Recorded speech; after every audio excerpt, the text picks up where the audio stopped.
Other interesting business news, you have Kroger and Albertsons planning to sell about 400 stores.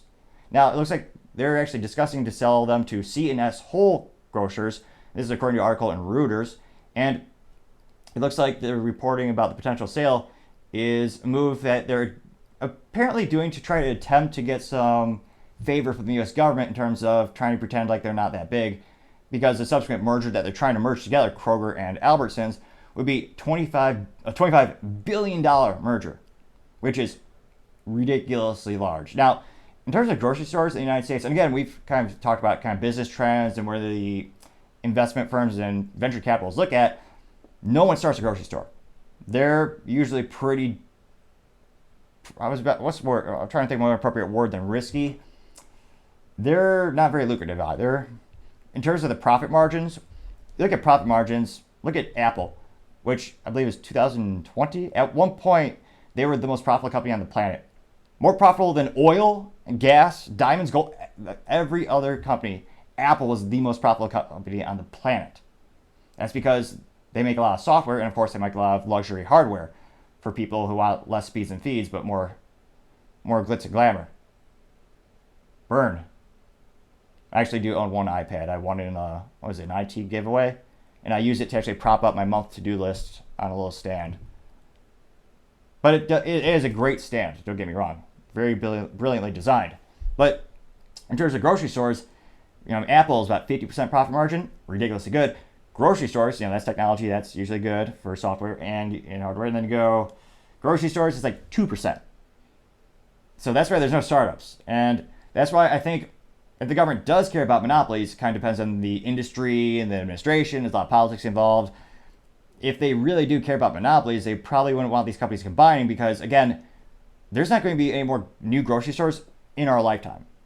Even if you're tuning in and you're 19 years old, you're not going to see a new grocery chain pop up and rival Walmart. It's statistically nearly zero. It's never zero completely, but even if you're a billionaire, even if Bill Gates wanted to start his own chain of grocery stores, he would be losing money for so long. And then what would be the upside? Because again, you're only making 2% profit. So that's why I think from a business perspective, it's darn near inconceivable for there to be a startup in that industry, which is also why many grocery stores have become almost more of a hybrid or a whole store, where we have companies like Target and Walmart where they actually have other things like TVs, laptops, clothing, which are more profitable than the 2% that they can make on an apple. And I mean the apple that tastes good, not the one that you cost more than a kidney with the technology. Now, in terms of the size of stores, in 2021, the top 10 stores, and then again, this was by sales figures in the United States, number 1 was Walmart. It makes sense. Number 2 was Amazon, which they are expanding because they bought Whole Foods, and then do have some Amazon delivery, where if you have lots of money, you can have them deliver your food. You have 3, Costco. Makes sense. 4 is Kroger. 5 is Albertsons. Then you have 6, Arnold Heinze. 7, Publix. 8, H-E-B. Represent the best state in the U.S., Texas. 9 is Meijer, and 10 is Target. So you'd have the number 4 and the number 5 grocery stores, in terms of the largest by sales per year, they would be combining. So I don't think divesting 400 stores is going to sway a politician or a regulatory board if they're really concerned about monopolies in this very limited industry. It's even more... Actually, no, it actually is even more stale than the automotive community.